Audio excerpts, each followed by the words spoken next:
If you struggle with confidence when you go out anywhere, then this is the video for you.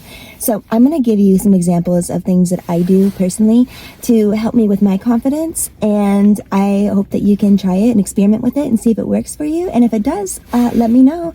And so yeah, let's just go ahead and get into it. So if I'm getting ready to go somewhere, like for example, if I'm going to go out salsa dancing because I love dancing, I know I'm not the best dancer. Okay, like I know that I have things I need to work on, and you know, I'm constantly growing. But when I go out salsa dancing, I put this energy on internally, which then reflects externally, that I am the best dancer and my style is so magnetic and people love to watch me dance, and I'm so fun to dance with. I can follow anybody, and people look forward to dancing with me. People get disappointed if they go out dancing and they either don't see me or they don't get to dance with me. And I carry that energy, and I put that in myself. So like whenever I walk into the room, I'm just like, I carry this energy that I'm like the best dancer and everybody wants to dance with me. And there's a difference between carrying that energy and saying that to yourself versus being conceited. There's a very fine line between confidence and cockiness, and you obviously don't want to walk into a place and have like a conceited, full of yourself type of energy, but it's more of that confidence in yourself, and it's this internal self-worth, you know?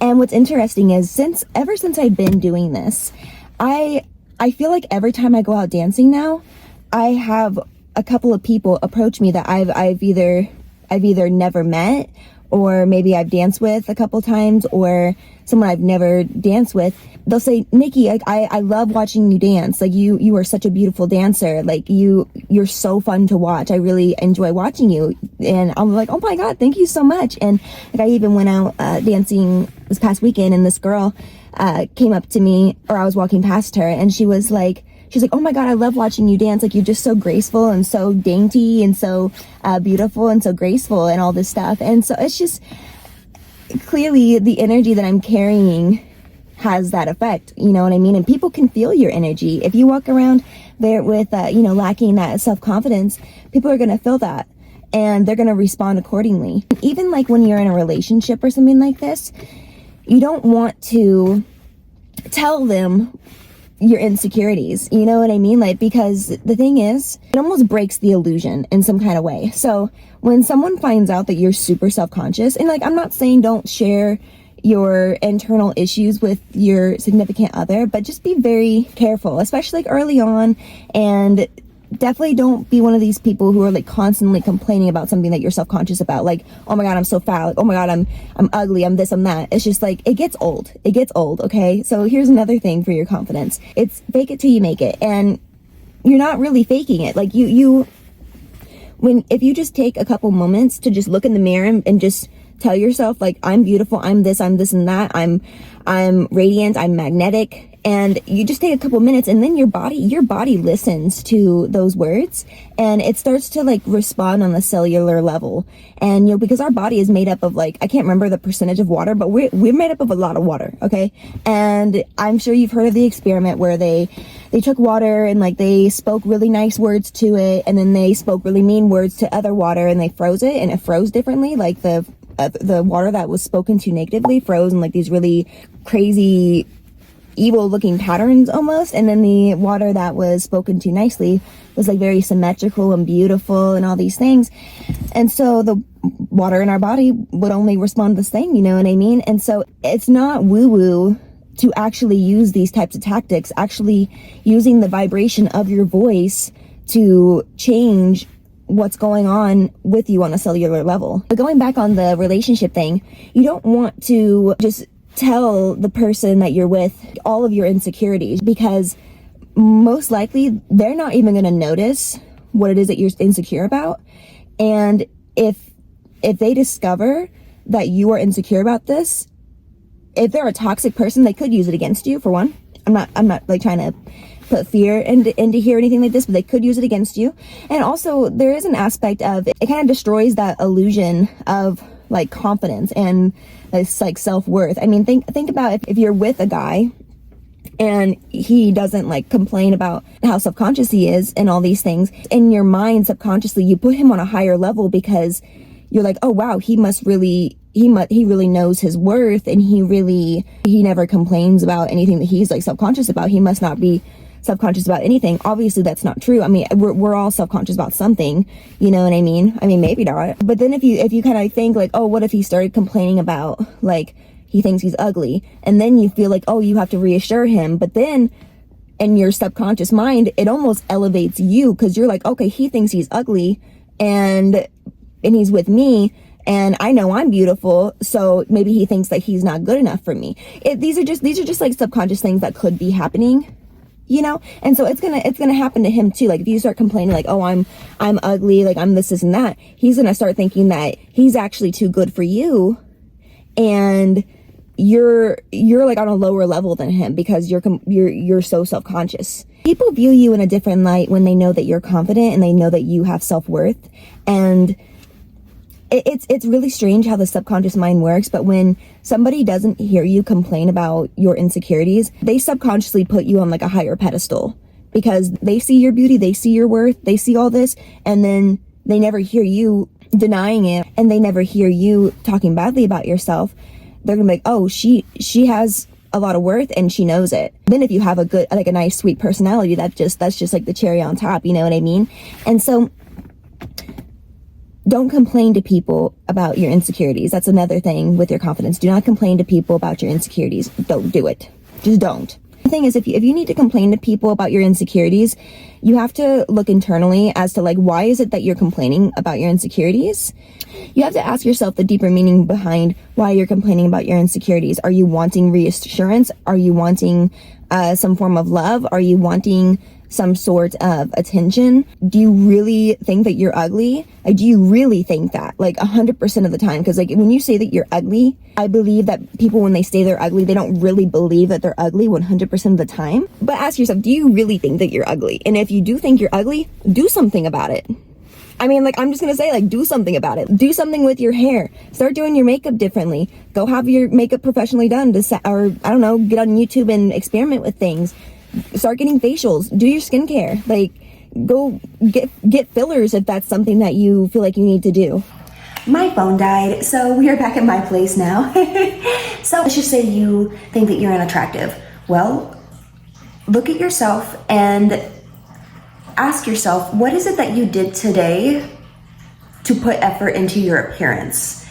Your body responds to the energy that you put into it. So every day, get yourself ready. Do your hair, do makeup. You don't have to do that much makeup. I mean, like me personally, I'm more of a skincare girl. And so I like to have that glowy skin. So I just do my skincare routine. And then depending on the day, I'll put a little bit of eyeliner on. And the glow that you see is my skincare and a little bit of Vaseline. It just gives me that glow. You know what I mean? It's very simple. A lot of times I'll wear lip gloss and that's it. Like, it doesn't have to be a lot, but you just find out what is attractive for you. Like personally for me, I do a lot of myofascial release face massages, and I put a lot of time into my fitness because I want my body to look good. Do something different with your wardrobe. Experiment with what you like to wear. Try to find out what your body type is and dress accordingly to that. You know, it's like you have the power to change so much about yourself. So take that power and do something with it. When you take things like that into your own hands, that automatically will boost your confidence, because when you put so much time and effort into yourself and into your appearance, into your fitness, into your health, that elevates your confidence because you are investing so much time into yourself. You didn't put all of this effort into yourself just to be treated like trash. You know what I mean? Like, most people do not put any effort into themselves. They just don't. And so if you're somebody that walks into the room and you have put all of this time and energy into yourself, other people can feel that, and you stand out. And you stand out because you walk different whenever you put time and energy into yourself. And also, beauty it's really an energy. Beauty and confidence it's an energy. And so you have to decide that you're beautiful, or you have to decide that you're confident. And when you make that decision, people around you act accordingly. Everyone has their own definition of beauty, and so to elevate your confidence, you have to figure out what your definition of beauty is and either become that, or if some of these things are unattainable for you to become, then that's when you have to shift your perspective and you have to recognize that what you see in the mirror, that is your standard of beauty, and you don't let anybody mess with that, essentially. The reason that you have to set your own standard of beauty is because if you don't set it for yourself, somebody else will set it for you. So let me give you an example. So me personally, I feel my best and I feel that I look my best when I'm thinner. And so if I have somebody come into my life, let's just say I started dating somebody and they told me, you know, I actually like it when girls are a little bit thicker, or I think that you would actually look better if you gained a little bit of weight. For me, that would not be offensive. That would not be triggering for me, because I have my own definition of beauty for myself. This is not about other people. So I'm not saying like if you're not skinny that you're not beautiful. I'm talking about my definition of beauty for me. Okay? Understand? Cool. So it would not be offensive to me, because I know that I look and feel my best at a smaller weight. If I was insecure and I was trying to conform to someone else's standard of beauty or what their desires for beauty, then I would be like, oh, okay. And then I would try to gain weight and I'd be insecure and I would be thinking like, oh, they don't think my butt's big enough, or they don't think this and that, whatever the case may be. Or let me give you another example. I got small tits. Like, I am part of the itty bitty titty committee and I'm perfectly fine with that. And so if someone was to say to me like, oh, you have really small boobs, or you have really you got a small chest, like, yeah, thank you. Yeah, you want to know who else has small boobs? My fucking supermodels. So it's like I could easily be offended by someone saying that, and I've had people say that stuff to me, and I genuinely, I do not care about that, because for me, I shifted my perspective about my chest size, and I'm like, a lot of supermodels have small chest, you know what I mean? And also means I don't gotta wear a bra, you know what I'm saying? So like, more comfort for me. And then again, because I like to be thinner, there's been times in my past where if I'm not at a certain weight, I really beat up on myself and I really hate on myself, and then that makes me walk around with no self-confidence and lower self-worth if there's not a certain number on the scale. And so that's been something I've had to overcome. And so now the number on the scale does not define my beauty. I'm okay with being a little bit, quote, heavier, as long as I'm healthy, you know what I mean? It's fine. Like, I can have goals, but I'm not gonna obsess over it, and I'm not gonna let it destroy my confidence. Especially because I know that everyone's definition of beauty is so significantly different. And so I might have this desire to be a little bit smaller, but there are so many people around me that would look at me and be like, oh my God, she's got a perfect body. You know, and some people would think the opposite. But that's the thing. You have to decide for yourself what is your definition of beauty, and you either shift your perspective to match what it is you see in the mirror, or you do something about the things that you dislike. Whether that's exercising, changing your wardrobe, changing something about your hair, doing your hair differently, your makeup. Like I said before, doing some kind of like cosmetic things. Be careful with that, and make sure that if you do those things, that it's because you want to match your definition of beauty, not someone else's definition of beauty, but because you want to match your definition of beauty, okay? And again, do not tell people that you're insecure about something. And I'm not saying don't confine in like your friends here and there, or like someone you're close to here and there, but do not make it a habit where you're talking about it all the time. It's really an internal thing that you need to deal with on your own, but you need to actually be dealing with it. Like, I'm not saying ignore it and just suffer with it. Take steps necessary to heal from it. Figure out what it is that why it is you're feeling this way, and let's heal from it. And we're gonna go into that a lot on this channel. And again, fake it till you make it, because when you don't complain about your insecurities, it's perceived that you know your worth and that you really are something special when you carry that type of energy and you don't complain about yourself.